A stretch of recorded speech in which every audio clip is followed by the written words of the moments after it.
Hello दोस्तों नमस्कार, कैसे हैं आप सभी? होपफुली आप लोग बहुत ही अच्छे होंगे और कक्षा 10वीं का एग्ज़ाम देने के बाद आप सभी विश्राम कर रहे हैं, तो कहीं क्लास जॉइन किए हैं कि कहीं स्पोकन क्लास कर रहे हैं?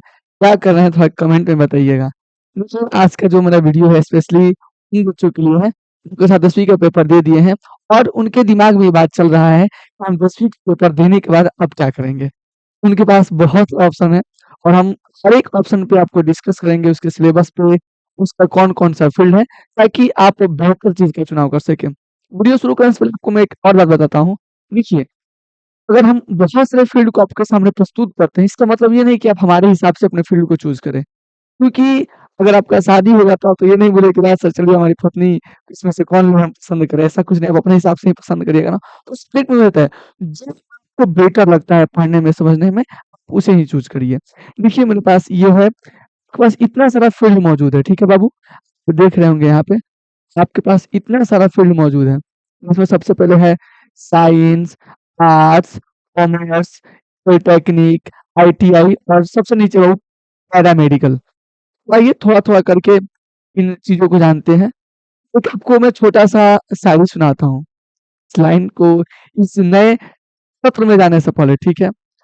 कि इसमें से देखना पड़ेगा, सही में बोले तो, कि हर एक मुश्किल से टकराना है मुझको, हर एक मुश्किल से टकराना है मुझको, जो मेरा है उससे पाना है मुझको। और जहाँ से सब लोग हार के लौट आते हैं और जहाँ से सब लोग हार के लौट आता है, वहीं से जीत के आना है मुझको। तो ये जो शायरी है अपने जीवन में उतारिएगा। चलिए अपने टॉपिक की तरफ बढ़ते हैं, ठीक है बाबू? बाबू इसमें मेरा सबसे पहला टॉपिक है वो क्या है? ये समझते हैं। बाबू 10वीं के बाद क्या करें? बस ऑप्शंस है कि आप चाहे तो साइंस ले सकते हैं, आर्ट्स कर सकते हैं, कॉमर्स कर सकते हैं, आईटीआई कर सकते हैं, फिर पैरामेडिकल कर सकते हैं। ये हो गई हमारी कोर्सेज़। इनमें जो ये 3 कोर्सेज़ हैं, ये बाबू जनरल कोर्सेज़ होती हैं, ठीक है बाबू? ये आपका जनरल कोर्स है और ये बाबू आपका अलग कोर्स है। सबसे पहले बाबू मैं बात करता हूँ बाबू साइंस की, ठीक है बाबू? ध्यान समझिएगा। साइंस में 2 प्रकार का अलग-अलग कह सकते हैं कि टर्म होता है जिसमें सबसे पहला होता है पीसीबी और दूसरा होता है पीसीएम। पीसीबी का फुल फॉर्म होता है फिजिक्स, केमिस्ट्री, बायोलॉजी। कुछ ऐसे बच्चे होते हैं ना, जिनको बायोलॉजी में बहुत ज़्यादा इंटरेस्ट होता है, वो पीसीबी लेके पढ़ते हैं।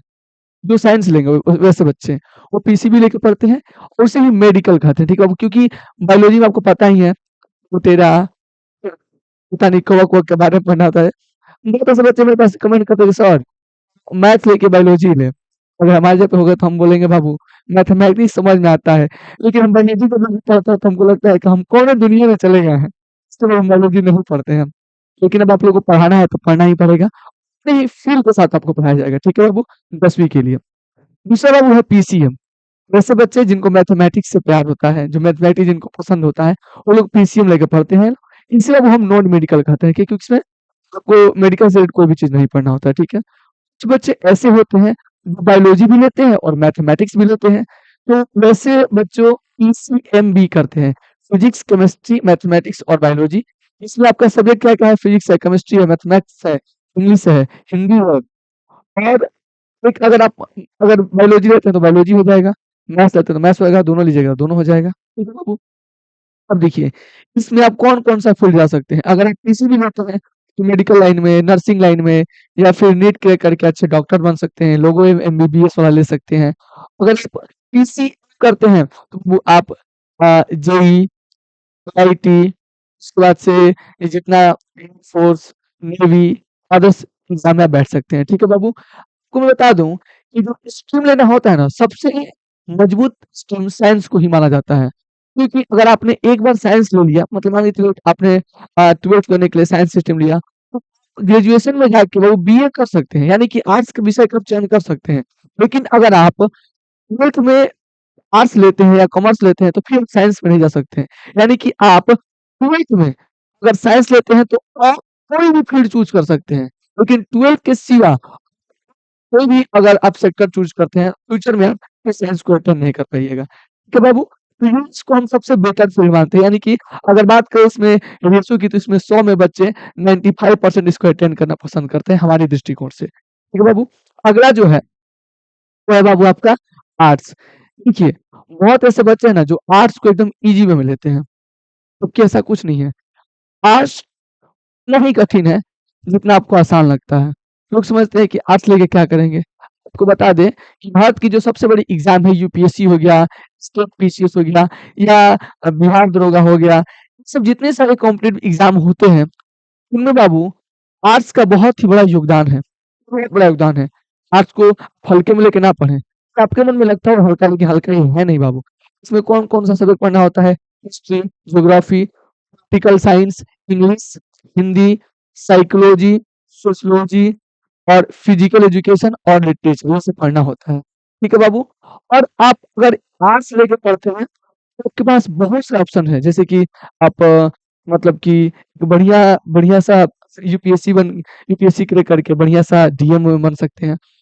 सबसे पहले ना अपने मन में से निकाल दीजिए कि कोई भी स्ट्रीम लेवल में कन्वेंशन में छोटा होता है, बड़ा होता है, ऐसा कुछ नहीं है। जितना मेहनत आप साइंस लेके करते हैं, उतनी ही आर्ट्स आर्ट्स लेके करते हैं, तो दोनों का रिज़ल्ट आपके जीवन में बहुत ही बढ़िया होगा। तो हम बात करते हैं बाबू, अगले स्ट्रीम जिसका नाम है वो कॉमर्स। देखिए, कॉमर्स की बात करें तो कॉमर्स उन बच्चों के लिए है, जो बिज़नेस एक्सपर्ट बनना चाहते हैं, जिनके दिमाग में लैम्बोर्गिनी आता है, फॉर्च्यूनर आता है, वैसे बच्चे डायरेक्ट कॉमर्स में जाते हैं, इसमें कोई सोचने वाली बात नहीं है। उसके बाद से अकाउंटेंसी में आप जा सकते हैं, प्राइवेट सेक्टर में जा सकते हैं, बिज़नेस एक्सपर्ट बन सकते हैं आप, बिज़नेस कर सकते हैं। यानी कि जितनी सारी बैंकिंग में से रिलेटेड जितना जॉब होता है, सब आपका कॉमर्स के अंदर आता है, ठीक है? अब मैं बात करता हूँ इसमें आपको पढ़ना क्या-क्या होता है। इसमें वो आपको अकाउंटेंसी पढ़ना होता है, बिज़नेस स्टडी पढ़ना होता है, इकोनॉमिक्स पढ़ना होता है, मैथमेटिक्स में का कुछ-कुछ पार्ट पढ़ना होता है। मैथमेटिक्स नहीं पढ़ना होता है, उसका कुछ-कुछ पार्ट आपको इसके अंदर पढ़ना होता है। और बाबू हिंदी और इंग्लिश आपको पढ़ना होता है। ठीक है बाबू? अगला मैं आपको बात बता दूँ बाबू, उसके बाद है वो आईटीआई। ये क्या होता है? आईटीआई एक एग्ज़ाम हुआ जो कि आप हर राज्य के जैसे बिहार के अंतर्गत लिया जाता है, हर अलग-अलग स्टेट में अलग-अलग प्रीव्यू पे एग्ज़ाम को लिया जाता है।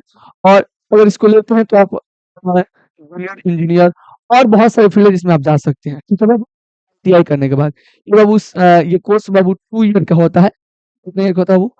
2 ईयर का होता है, ठीक है? ये कोर्स टोटली 2 ईयर का होता है। अभी आप देखिएगा कि ग्रुप डी में जितने बच्चे तैयारी करते हैं या रेलवे एलपी का टेक्नीशियन का तैयारी करते हैं, उनके लिए भी ये आईटीआई बहुत ही कंपल्सरी है। आईटीआई में अलग-अलग ट्रेड होते हैं, इलेक्ट्रिकल, मैकेनिकल और स अलग-अलग ट्रेड होते हैं और इसको करने के बाद आप कम समय में अच्छी जॉब की प्राप्ति कर सकते हैं, ठीक है बाबू? अगला है वो पैरामेडिकल। देखिए, पैरामेडिकल बात करें तो आप अगर जाते हैं किसी दवाई स्टोर के पास तो देखिएगा ना, जितने सारे होते हैं, उस पैरामेडिकल का कोर्स किए होते हैं। यानी कि ये मेडिकल प्रकार का कोर्स होता है, ठीक है बाबू? अगर आप दवाई संबंधी या मतलब नर्सिंग से संबंधित कुछ जानकारी लेना चाहते हैं, तो बाबू आप पैरामेडिकल कर सकते हैं। बहुत ही बढ़िया कोर्स है। देखिए, हमने आज आपको बताया कि बाबू मतलब आप 10वीं के बाद क्या क्या कर सकते हैं और किस-किस विषय का चुनाव करने के बाद आप किस-किस फ़ील्ड में जा सकते हैं। होपफुली आपको ये वीडियो जो है अच्छा लगा होगा। इसके बावजूद भी आपके मन में कोई संशय रहता है, कोई सवाल रहता है, तो आप कमेंट बॉक्स में अपना कमेंट करिए, राय प्रस्तुत करिए। मिलते हैं अगले क्लास में, तब तक के लिए जय हिंद।